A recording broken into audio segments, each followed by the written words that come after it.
Every mechanic I know is bracing for a wave of destroyed fuel systems starting May 1st. Not because a new fuel is coming, because the label at the pump is designed to make you think it is the same fuel you have always used. That one missing piece of information is going to send thousands of motorcycle riders home with the wrong gas in their tank and no idea until something starts breaking. Here is what the pump is not telling you. You have been filling your motorcycle with E10 your entire riding life. 10% ethanol and 90% gasoline. That is the standard blend that has been at every pump in the country for years. Your fuel lines were made for it. Your carburetor or fuel injection seals were sized for it. Your entire fuel system was designed around it. E15 is 15% ethanol. That extra 5% is corn-derived alcohol. It behaves differently inside an engine than gasoline does. Starting May 1st, stations across the country are beginning to carry E15 under the label Unleaded 88. That number is the octane rating. It tells you nothing about what is actually in the fuel. It sounds like regular gas. It is priced slightly cheaper than regular gas. And at a busy pump, with someone waiting behind you and your phone in your hand, it is entirely possible to grab that nozzle and ride away with a tank full of a fuel the federal government explicitly prohibits in your motorcycle. The pump is not going to stop you. Nobody at the station is going to explain the difference. That job falls entirely to you. And the reason the prohibition exists is not a bureaucratic technicality. It is chemistry. And your fuel system is about to feel it. Motorcycle engines were never built with the fuel system components or the computer management that allows modern passenger cars to compensate for higher ethanol content. This is not a matter of age. It is a matter of design. The rubber seals inside your fuel petcock, your carburetor, and your fuel injection system were formulated to tolerances that account for E10. Expose them to E15 consistently, and the ethanol begins attacking those seals at a molecular level. They swell, they soften, they lose their dimensional integrity. A seal that was holding fuel in exactly the right place begins to pass it where it should not. Fuel lines on older motorcycles, anything with rubber rather than modern fluoropolymer construction, react the same way. The ethanol acts as a solvent, degrading the inner wall of the line over time. You do not see this. You do not feel this. You discover it 3 months into summer, when your bike starts running rough, when your idle becomes unpredictable, or when you find fuel weeping from a connection that was perfectly dry last season. A mechanic in North Carolina described what his shop saw the last time a fuel policy change rolled out ahead of consumer awareness. Bikes came in with carburetor diaphragms that had gone soft and lost their shape. Fuel line replacements arrived for bikes that had no business needing them. Owners were convinced something mechanical had failed when the entire root cause was what they had been pumping into the tank since May. The damage was cumulative. It did not announce itself. It arrived all at once when the season was in full swing and parts were on backorder. But the seal damage is only the beginning. There is a second failure mode that mechanics see every spring, and almost nobody talks about until it is too late. Ethanol absorbs water from the air. This is not a flaw.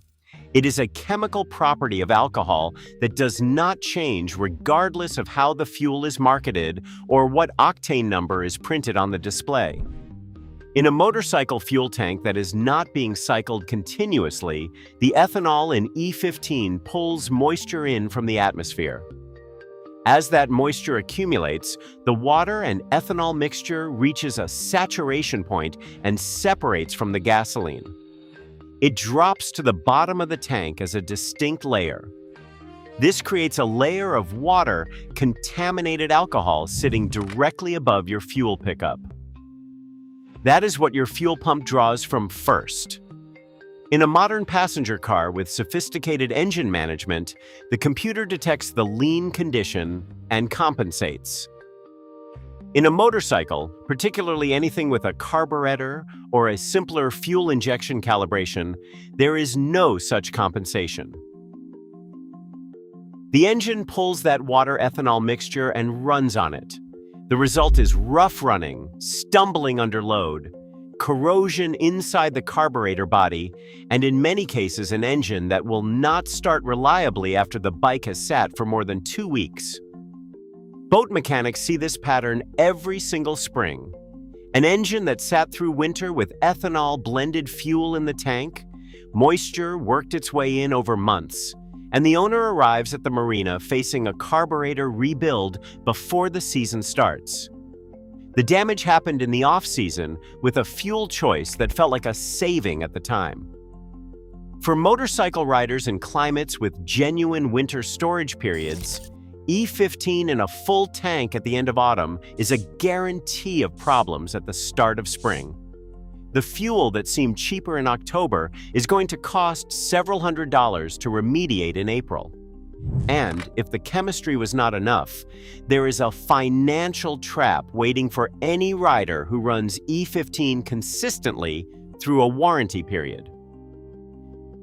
The EPA's prohibited list for E15 is explicit. Motorcycles are banned. In practical terms, any fuel system damage traceable to E15 use is not a warranty claim. It is owner-caused damage resulting from a documented violation of federal fuel guidelines.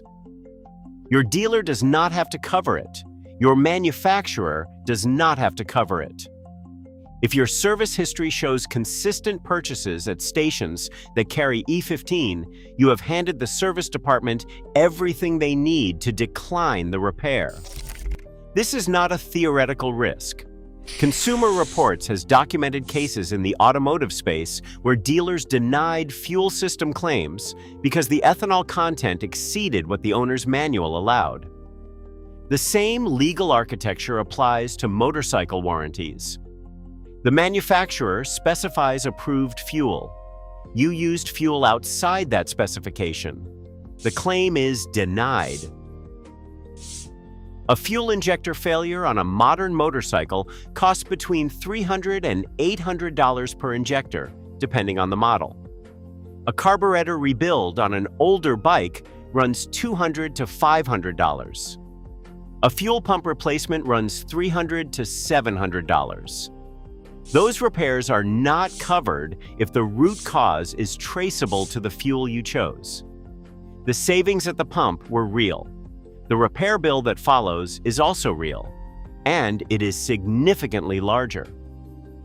So how do you actually identify E15 at the pump before you make the wrong choice?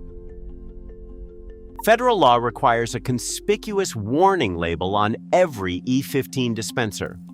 The label will be orange or yellow, and it states that this fuel is approved for model year 2001 and newer passenger vehicles only. The label is on the dispenser housing, not on the nozzle. At a busy station with traffic behind you and a pump running, it is easy to miss. The tell is simpler than reading any label. Look at the octane number on the display.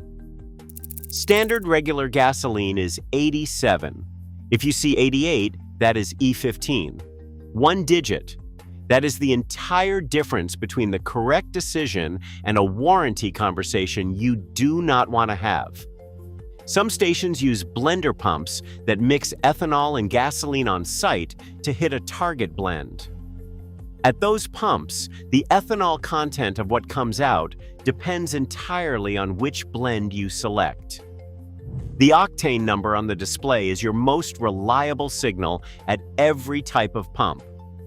Check it before you press any button, every time. If you are not certain, look for the label inside the fuel filler door of any vehicle you are filling. Many manufacturers list the approved ethanol blend there. For motorcycles, the owner's manual is the definitive reference. If it specifies E10 as the approved blend, that is your ceiling regardless of what the EPA has approved for passenger cars. Before you assume this only applies to older bikes or carbureted machines, understand who is actually at risk here. The EPA prohibition on E15 in motorcycles does not distinguish by age, by engine type, or by fuel system configuration. It applies to all motorcycles. A 2024 fuel-injected middleweight is as prohibited from E15 as a 1987 carbureted cruiser. The risk profile differs, but the prohibition does not.